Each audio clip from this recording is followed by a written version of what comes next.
The thinking about the relationship between architecture and language actually has a very long history.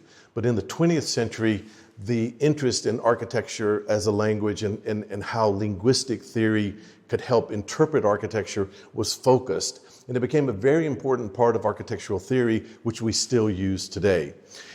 I think understanding this linguistic theory can help us further understand the nature of the abstraction of the Holocaust Memorial. The first is the Swiss linguist Ferdinand de Saussure, who gave lectures in linguistics right around the turn of the 20th century, in the first decade of the 20th century, and whose work was published by his students after he died. Saussure is one of the most important influences on architectural theory in this regard because of his theory of the sign. In some ways, Saussurean theory of the sign is very, very simple. There are two components to Saussure's sign. One is the signifier, the other is the signified. The signifier is just a sound image or its graphic equivalent, just an acoustical image that refers to something outside itself.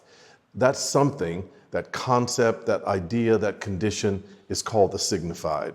Now, there's a lot of slippage between the signifier and the signified. There's no direct natural relation. There's no causal relation. Saussure said that the relationship between the signifier, say the word cat, and the signified, say the concept of cat or the concept of domesticated animal, is arbitrary. There's no natural or causal or functional connection.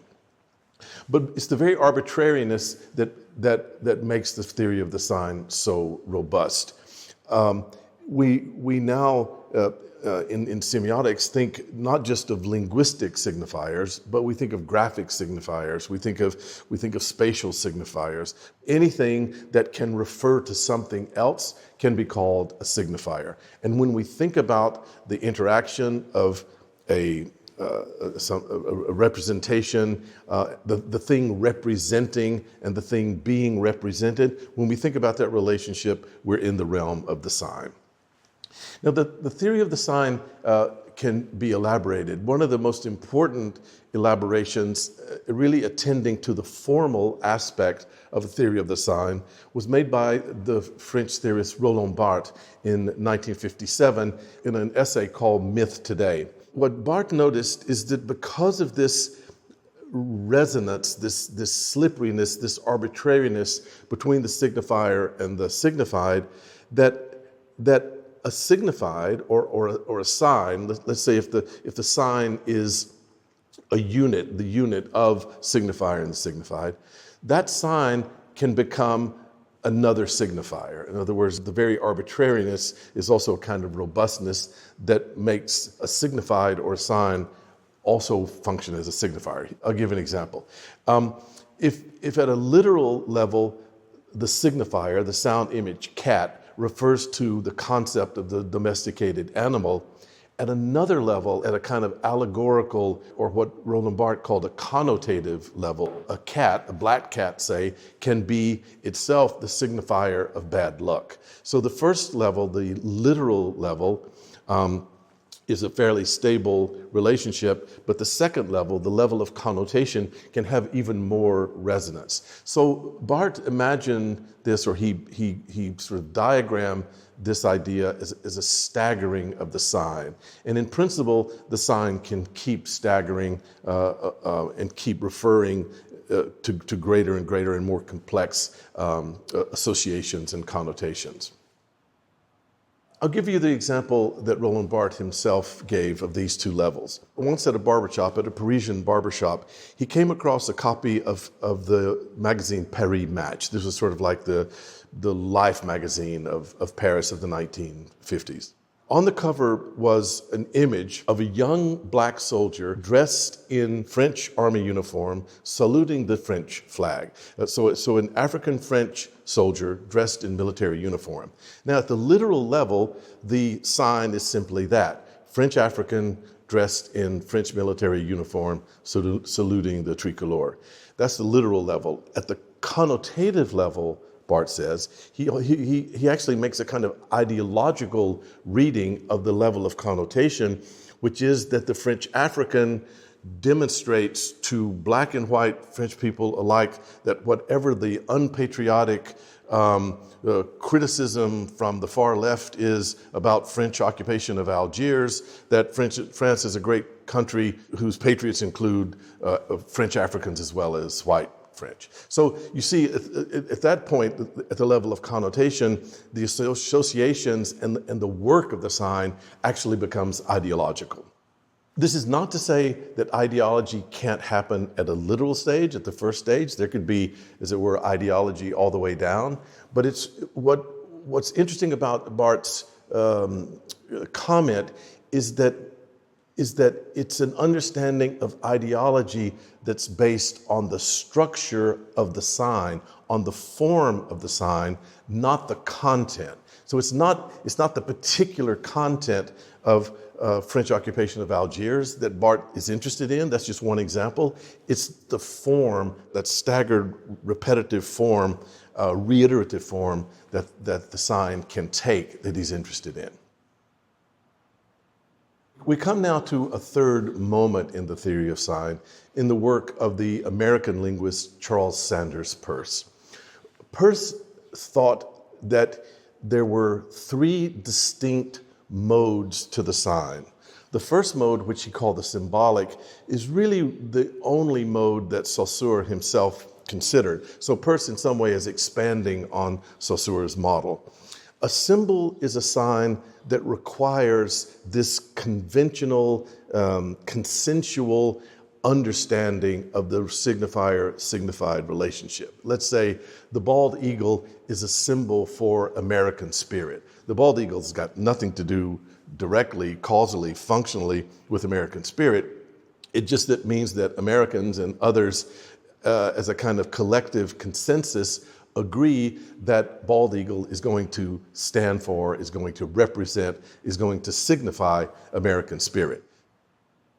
So symbol requires, and the symbol to do its work as a sign requires an audience. It requires an interpreter. An interpreter of some sort, either individual or collective, has to be present for the symbol to operate, for the symbol to do its work of representing. The second sign or mode of signification that Peirce refers to, he called the index.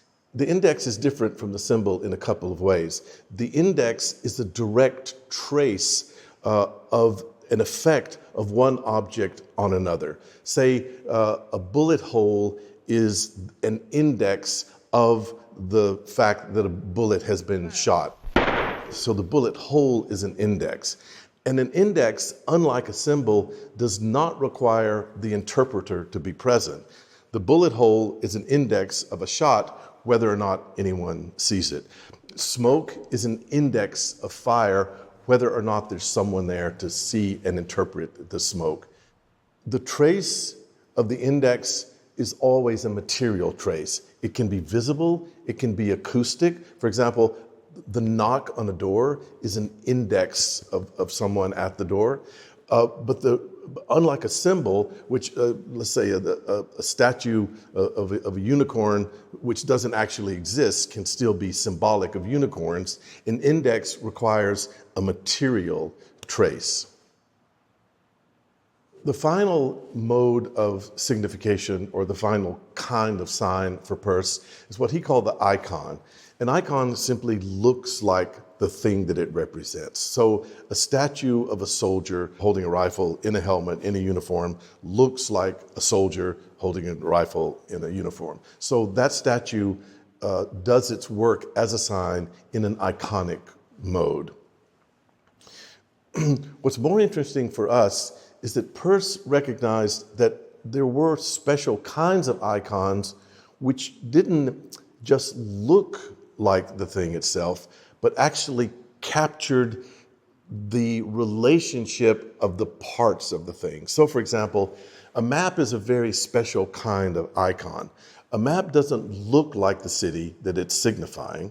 It is still a signifier of a city, but not because it looks like the city, but because it shows the structural relationships of the parts of the city, connected by the different monuments, the different plazas, the different buildings, connected by a transportation network. It shows the structural relationship of its parts. This special kind of icon Peirce referred to as a diagram. So a map of a city is a special case of icon, which Peirce called a diagram. A map operates as a diagram not because it looks exactly like the city that it's representing, but because it captures the relationship of the parts of the city. I want to argue that Eisenman's project for the Holocaust Memorial is also a diagram, or better, that in its status as a sign, it operates according to what Peirce called a diagram. Think again of the different operations of abstraction: the repetition, the event or the temporal experiential quality of the project, the grid, the ground, and finally the names or the erasure of names. Now these are very particular operations. Not every abstract architecture or piece of abstract art would necessarily have those same operations of abstraction. They are abstract operations, but they're very particular in their effect, because the effect that they produce, the relentlessness, the repetition, the randomness, the temporal quality, the scale, the enormity of the scale and the relentlessness, the namelessness of its victims. We don't want to cut this too narrowly or make this too direct, but the effect of those different operations of abstraction, the deep structure of that abstraction has a diagrammatic relationship to the system of National Socialism itself, at least insofar as it produced the Holocaust, the genocide.